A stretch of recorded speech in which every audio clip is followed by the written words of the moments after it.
Picture this.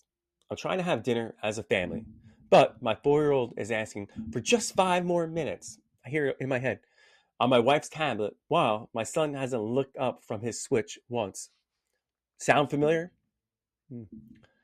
If you're nodding along, you're not alone. Check this out. The average child now spends over 7 hours a day staring at screen. Yes, that number is 7 hours a day. Crazy. That's more than they spend sleeping if your child sleeps less than 7 hours. When I first heard that statistic, it hit me like a ton of bricks. We've somehow created this world where our kids are more connected to their devices than they are to us. Don't twist what I'm about to say here. Our kids spend nowhere near that amount of time on screens, right? This, again, is the statistic that I am throwing to you upon doing this research. Welcome to Fit for Business with me, Jared Lane. This is episode 82, and it's about to go down. Going to make some people's roll their eyes at me with what I'm about to say here on this episode because it hits home for me. Right? Fit for Business. It's all about entrepreneurship. It's all about fitness, how the two mingle. And I also like to sprinkle on a little bit here about, family, right? But here's the thing. Here's the thing, guys. Let's get this straight. I'm not here to shame anyone or pretend I have all the answers because shit, I know I don't, right?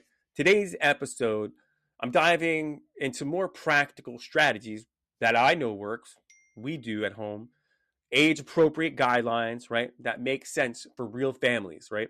And most importantly, how we, you and I, can turn technology from this constant battleground, right? You know what I'm talking about, into a tool for growth, right? I'm using what I call the good, bad, and ugly framework because let's be honest, we all need to have these real conversations about how and where technology fits in our family life, right? Without the guilt trips or unrealistic expectations. Like, hey, I'm going to take away your Switch for a lifetime. No. Here's the thing, guys, right? Here's the thing. Not to age myself, but I grew up in where the era, right? The era, I'm saying, where Nintendo was born. Not to date myself, but yes, I remember it coming out in 1986. Game Boy, that's the era I was brought up. Raised by a single mother, my parents, to her own fault, threw me in front of the TV. Now, I say to her own fault, she was trying to get some solitude, something back, right? Some time in her life. So what'd she do? I played video games. I played that video games at times until my ear rang. Maybe some of you are nodding your head and you can relate to that last comment, right? So now for me as a parent, as technology has been expanding, growing, and becoming more prevalent in our lives, more so than when I was a child, I vowed to never let my kids get to that extent. And thankfully, they're not there yet, as they are still young and wet behind the ears, which I love this time. But yet, they deserve and they should be using technology and be on these devices, right? To a certain extent. But I feel like there are ways to go about this from a parenting perspective. Again, this episode, I'm not here to bash anyone's parenting tactics. That's not it. What I'm here to do is I've researched this. I do this in my own life. And I want to take what I'm talking about here even so more and team it up with my wife and roll out even more of these tactics, right? Just as said, right, on the light, again, what I've seen in my own life with my family and what I've read, right? So let's talk about the good, right? Technology's positive impact on like child development, right? The research consistently shows, right? This is research that technology, when used thoughtfully, can really significantly enhance our children's learning and development. We all know that, right? There's educational apps and platforms like Khan Academy, right? And Duolingo, right? These apps have been proven to improve academic outcomes, with studies showing up to 30% better retention rates, right? Compared to traditional learning methods. Again, I'm not bashing traditional learning methods either, right? Technology also serves as a powerful bridge for families, right? Allowing grandparents to read bedtime stories via FaceTime, video call, and maintaining crucial family bonds across distances. I see it all the time with my family on FaceTime with my children. Creative tools like GarageBand, Scratch programming, right? And other digital art platforms really empower children to express themselves in ways previous generations like myself really couldn't imagine at this point, right? Technology started just becoming a thing when I was growing up, but now it's here in our faces, full force, right? So how can we like foster this innovation and artistic development, right? That translates into real world skills, right? This is the good. With the good, there's bad. So there's other trends, right? Which is the digital consumption, right? Research reveals troubling correlations between excessive screen time and children's mental health. It's a known fact, right? Places like the American Academy of Pediatrics link heavy social media use to rising rates of anxiety and depression among teens, with rates increasing 25% over the past decade, right? Sleep specialists have documented how blue light that we're exposed to from these devices disrupts your melatonin production, right? Leading to sleep disorders that affect 60% of children who use screen within an hour of bedtime, right? Now, again, this is data that is out there online that I've researched and put into this episode for you guys to digest it. Maybe some of you guys have read this literature, have heard this statistic, hear people speaking about this. Maybe your pediatrician has told you this. But again, I thought this was a great topic to discuss, to kind of just like hammer away, because we were just on vacation last week as a family too, a lot of us, and it was a great fucking time. And you have to be able to set boundaries. On vacation, it was like, hey, go wild. Back now that we're down to reality, we have set guidelines. I know families that have strict guidelines, even more strict than us, which is great. Listen, pediatric research shows really a direct relationship between increased screen time and decreased physical activity, right? With children, this is a crazy stat, spending 44% less time in active play compared to pre-digital generations like myself, contributing to declining face-to-face social skill development, right? All right, so we talked about the good, the bad. Now let's talk about the dark side, the ugly, right? The dark side of the digital childhood, right? This is like the most alarming research that I've saw. Focuses on predatory digital environments, right? Designed to really exploit young minds. And I'm talking about like cyberbullying, which is terrible. It affects 37% of young people, with victims showing higher rates of suicidal ideation and self-harm from the cyberbullying.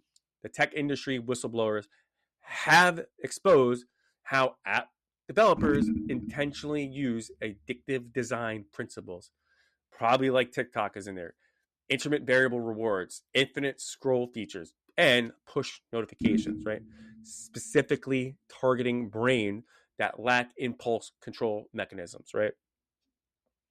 Now, me being a social media guy, I'm not here to call out social media because you have to use it in good health, right? My clients make money off of digital platforms. Now, what I'm saying is this: these platforms create what researchers call the comparison trap, which I see it, where children, not my children, they're too young, they constantly measure themselves against curated, unrealistic online personas, which could even be AI now, leading to body dysmorphia. We've heard about it all over Snapchat, and that perfectionism that affects 73% of teens who use image focused platforms daily, right? Talking about Instagram, we're talking about TikTok, we're talking about Snapchat. Snapchat was the big platform that had these filters, right? How can we navigate the post-pandemic digital landscape, right? This research online shows that technology use fundamentally shifted during the pandemic after with children's daily screen time, which is disturbing how it increased 81%, that increased new behavioral patterns that persist today. And these experts also emphasize the crucial difference between passive consumption, mindlessly scrolling through content, versus being active creation, right? Where children use technology to build code, right? Or collaborate. These guys reveal that children engaged in active digital creation show improved problem solving skills and greater satisfaction with their tech use. Perhaps most importantly, research debunks that the digital natives intuitively understand healthy technology use, right? This neuroscience shows that impulse control, right, and critical thinking skills aren't fully developed until the age of 25, right?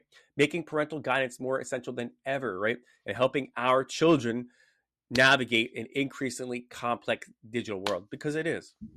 All right, let's move along. Let's talk about like the early childhood stages, right? Those are like the ages of 2 to 5 that we're talking about, right? This is like building healthy foundations, right, for our youngest digital consumers, right? And again, guys, I'm not a doctor. I'm not a pediatric. I don't have a degree in this. This is all the research that I'm taken online to cram into this episode. Okay. So for our digital consumers, right, the American Academy of Pediatrics recommends, this is what they say, no more than 1 hour of high quality programming daily for kids ages 2 to 5. Right? The key isn't just limiting time, it's about choosing the content, right? Choosing content that encourages learning and development, right?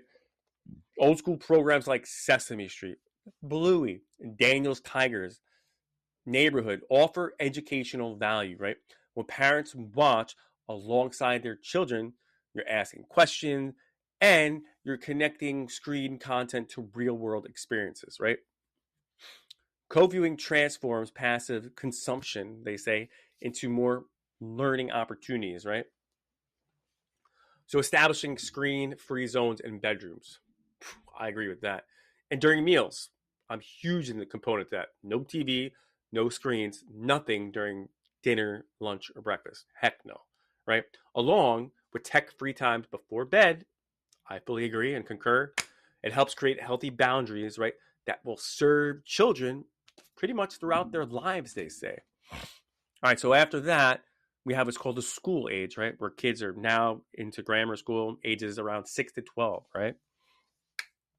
So at this point in the game, it's a game changer, right? Because now technology is even more apparent in our children's lives. They're coming home with tablets before even getting into the second grade. Mind you, they're not really getting into it. And now after tablets, right, they're bringing home Chromebooks going to second grade, right? So how can we balance education and entertainment, right? As these children enter school, now the challenge shifts to balancing educational screen time, which they're going to get in person at school, with entertainment while introducing digital, right, citizenship concepts. What does that mean, right? That age group benefits from clear distinction, right, between learning screens, which is educational, apps, research, homework, and fun screens, which is games, social interaction, right? I'll say this as a social media person, there's no way, come hell or high water, that my children will be on social media until they're a teenager at the very least.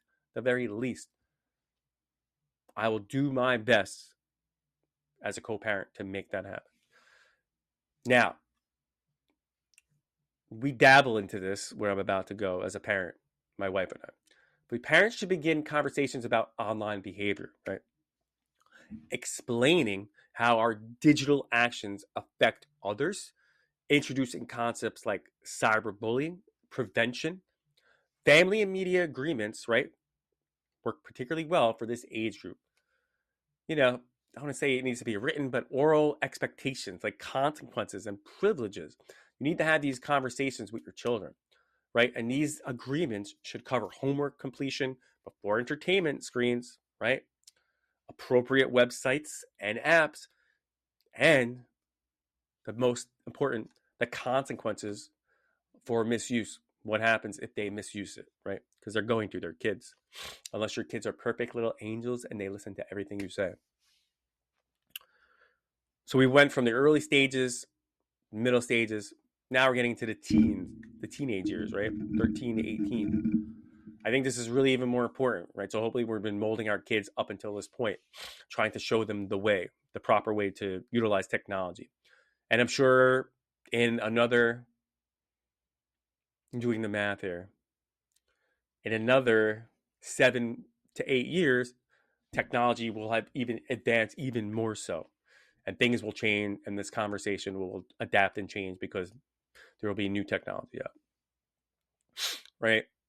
But these are the years that I feel are going to require more of a fundamental shift and more restrictive control, right, to the educational guidance, right? So this research, all research that I've looked at, shows that this restrictive approach often backfires, right, with adolescents, leading to secretive behavior and missed opportunities for learning, which, as a parent, we want to try and avoid this, right? I get it. We don't want to say no, no, no, no, no, no, no, no, no, because then eventually that's going to program your child to say, like, all right, I'm going to secretly do this instead. And that's not what we want to do, right? And every parent acts differently, and every child learns differently and is going to react differently to what you say as a parent and what I say as a parent. Instead, let's focus on teaching critical thinking, right? Critical thinking about this online digital media, discussing social media's impact on mental health, how you can help your teens understand privacy settings, digital footprints, what's left behind. Social media safety becomes paramount today. Most importantly, the fucking black market, what's happening behind the scenes, all these things have ripple effects, not even from a safety perspective, but if you're trying to get jobs and get into fucking college, you have to be uber careful. Was that TikTok dance that you posted so, like, oh, frivolously and carelessly, does it have an impact on your future? Chances are no, it won't. But how did you look? What was the appearance? So all these things take that into effect, and they compound, right? And this is what I'm saying. Most importantly, guys, as parents, we have to model healthy tech habits, right? Teens are more likely to follow guidelines when they see us as parents putting the phone away during family time and maintaining our own digital boundaries, right? Very passionate about this topic. Come to my house and you'll know. I want to create some actionable tips for you guys, right? Take it for what it's worth. Hopefully, what I'm providing to you is good data, right? How can you guys create a digital framework, right? Successful screen time management. I really feel it requires proactive planning and a consistent implementation, right? Start by creating, I hate to say it, but like a media plan template, right? It includes screen time, limits for each group, right? Approved apps, websites, and consequences if your child, quote unquote, violates it, right? Establish meaningful tech-free family traditions. Perhaps Sunday morning walks, board game nights, or camp roasting, marshmallows outside, right? If the weather calls for it. These traditions create positive associations with offline time rather than reframing it as punishment. And here's an example. The other night, it was bedtime. And I don't know how bedtime goes for you guys with your children. It's been somewhat of a thing here lately at the Lane residence. But we have Lincoln logs. Hopefully, you guys know what Lincoln logs are. They've been around for a long time. The logs that you build, you can make into homes, whatever you want. We've had them forever. I forgot how old my son was when he got them, and I haven't seen him rarely use them. He built the other night. It's kind of bedtime, but he decides to like just build and use his Lincoln log, and I loved it because I liked seeing that creativity at this age even more so like 2 years ago, because now he can like kind of be like an engineer in his mind and build these cool designs and like little log cabins. It's pretty cool to see. And these are the things that, we have. We have the Legos, we have the linking logs, we have paint brushes, color brushes, markers, paint, whatever they want to be creative. So, what I'm getting at is, not to ramble off here, it's like us as parents just have to do a better job in saying, hey, let's put the devices down. Let's go outside. Let's go for a walk. Let's play some wiffle ball, whatever you think you need to do. Now, don't get me wrong. And I'm going to talk about this in a second, but focusing on safety rather than restriction, right? There's tools out there, right? Like Circle Home Plus that you guys have heard of, or iOS Screen Time, that can monitor, right, usage really without creating a surveillance atmosphere, right? Meaning like, hey, you don't have to hover over your child, say, hey, 5 more minutes, you have these things, and it shuts down, right? Remember, flexibility is a special occasion, right? Illness or travel, it might require adjustments. Like I said, like we were on vacation last week, so they got more screen time. And that's perfectly normal, right? And that's normal for a healthy family media relationship, if that's what we want to call it, right? All right. So, ethical online communities, right? Research from the Digital Wellness Institute really shows that children could receive this formal digital citizenship education, right? Citizenship education, meaning somebody in the family, hopefully a parent, aunt or uncle, a brother or sister, whatever, are 67% more likely to engage in positive online behavior throughout their lives, right? So, what I'm saying is, like, if we teach our kids in the early years how to safely navigate the waters of the digital landscape, chances are teaching them this online etiquette is going to help our children understand, right, that real people exist behind every screen name and profile picture. Yes, granted, there are spam and there are bots, but there are real life predators behind them too at the same time, right? These studies demonstrate that, when children practice empathy, based digital communication, consider how their words might affect others, right? When it comes back to cyberbullying, incidents decreased by 40% in their peer groups, which is huge, right? We just all have to have a better understanding of understanding these digital footprints, right? It requires age appropriate education from us, the parents, right, in the digital world. I'm a stats guy when I want to be, and I wanted to have this jam packed for this episode. So here's a relevant snippet from MIT, right? Researchers found that children as young as 8 can grasp the concept that the internet never forgets. And what does that mean? When we explain through concrete example, such as how their photos might be seen by future teachers, right? Or employers. Critical thinking about online information becomes crucial as misinformation spreads 6 times. Spreads 6 times faster than factual content on social media, right? And that is according to a Harvard researcher, Berkman Klein Centers. Excuse me. That is research according to Harvard's Berkman Klein Center. All right. So enough about data, right? Let's talk about family bonding, right? Through tech. I was talking about family bonding without tech. Creating connection, not division, right? Technology doesn't have to drive families apart, right? In fact, hopefully it can bring you closer together when used intentionally. For instance, in our house, we have family game nights, right? Family game nights on the Switch have become, I think, somewhat of a tradition, right? Particularly when we play games like Mario Party. I love Mario Party. Why?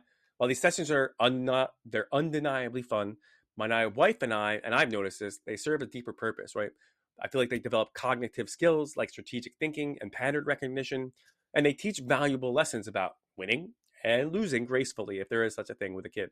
And most importantly, they bring us all together where we share laughter and just like that friendly competition, right? These gaming sessions for us create natural opportunities just for conversation, celebration, and maybe other things that happen along the way, and even gentle life lessons about sportsmanship, right? Which we're trying to get our point across to our children about being a sportsmanship. You have to be a loser, there has to be a winner. All while building positive associations with technology as a tool for connection rather than isolation, right? So I think the possibilities for family bonding through technology really extend far beyond gaming, right? You can also have virtually family challenges such as collaborative photo projects, family cooking show filmed on tablets, or like geocaching adventure using GPS apps, not to get down the rabbit hole, that transform technology from like individual pursuit into group activities, right?